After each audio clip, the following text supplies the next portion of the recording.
If I was asked to list some of my favorite video game series, Metal Gear would be on that list somewhere. Ever since I played and finished Metal Gear Solid for the first time sometime back in high school, I loved the series, and I still occasionally go back to play some of them from time to time. But as many of you probably know, the last real Metal Gear game was Metal Gear Solid 5: The Phantom Pain, released in 2015. No, that doesn't count. Then soon after that game released, there was some stuff about Kojima versus Konami, and Kojima eventually leaving Konami. We all thought Metal Gear was gone for good, but earlier this year we got the announcement of Metal Gear Solid 3 Delta, a remake of MGS3, and a collection of the first few Metal Gear games, titled Metal Gear Solid: The Master Collection. I wish I recorded my reaction to the series coming back. I haven't gotten that excited for a game reveal since, well, I guess since Metroid Dread, so I guess it hasn't been that long, but still. Obviously, as expected from a fan, I pre-ordered the collection for the PlayStation 5, and today we're going to be taking a look at it, and seeing if it's worth it. Also seeing if it's as bad as some people are saying it is. I've been seeing a lot of people talking about how bad this collection is. I'm not sure if it's a specific version of the collection that isn't good, but I'm looking at the PlayStation 5 version for this video.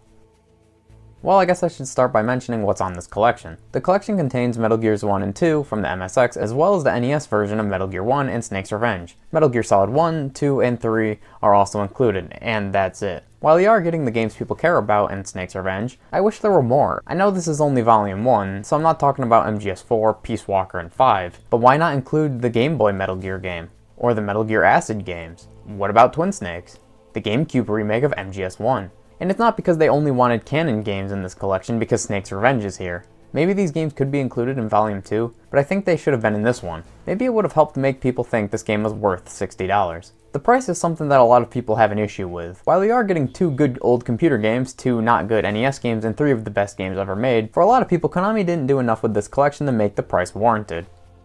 The versions of Metal Gear 1 and 2 they used for the collection are the same ones that were used on the old HD collection on PS3 and Xbox 360. Because of that, these are the best versions of these games to play. They are properly scaled and the picture is sharp. But Metal Gear Solid is where things get weird. Metal Gear Solid was a 1998 PS1 release, meaning 240p, 30 FPS, and early 3D game problems like texture warping.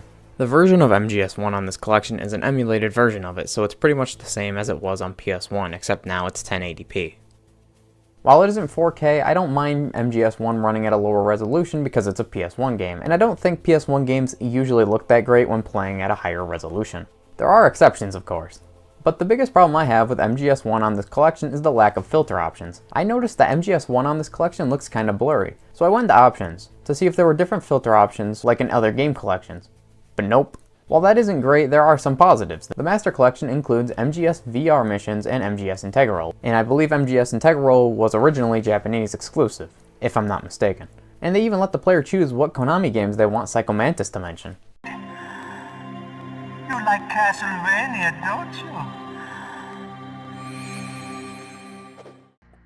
The version of Metal Gear Solid 2 they used was the same one from the HD collection. The HD remaster removed some content, specifically the Snake skateboarding minigame. The Master Collection also does not include it. But you get the main game and the extra missions, and honestly, I don't care that much about the skateboard minigame. For the most part, MGS2 is fine. There were some sound effects that sounded off compared to the original, and the resolution is locked at 1080p. While I don't mind MGS1 being at 1080p for the reasons I said, I think PS2 games look fine when the textures are upscaled to 4K. I've seen YouTube videos where people play MGS2 and 3 using an emulator, and they upscale them to 4K and they look great. I wish these games were 4K on the Master Collection, but sadly, they are not. Now time for my favorite game in the series, Metal Gear Solid 3 Snake Eater. Even though Konami is remaking this game, I think it's cool that they are still making the original playable. The version of this game that they used was the HD version from the HD collection, just like MGS2. That means there are none of the extras from Metal Gear Solid 3 Subsistence, so there's no Snake vs. Monkey minigame. But you can still play through the whole game, so I don't mind it that much. The only problem I had during MGS3 was sometimes Snake would get stuck in his aiming animation when I would unequip and re-equip the weapon really quickly. It wasn't a big deal, just kinda weird. MGS3 plays at 1080p, 60 FPS, just like MGS2. And like I said earlier, I wish it was 4K. So those were the games in this collection. But there are a few bonus features. You can watch the Metal Gear Solid visual novels, listen to some of the music, not all the music, which is a bit weird, and read about the history of the series, which is pretty cool. I love when game collections do stuff like this. They even explain the whole plot of the series. But that's pretty much it for this collection. Metal Gear Solid is one of my favorite series of all time, so while it is cool to have these games on modern platforms, I wish the developers of this collection made these games 4K and gave us more options for filters, specifically for MGS1. Also, I didn't buy the Switch version, but why is MGS2 30 FPS instead of 60? The game ran at 60 in gameplay on the PS2. MGS3 is also 30, but it ran at 30 FPS on PS2. Overall, I think this collection is okay. If you've never played these games, then it might be worth playing because you are still getting some of the most influential games of all time. And they're just good games overall, so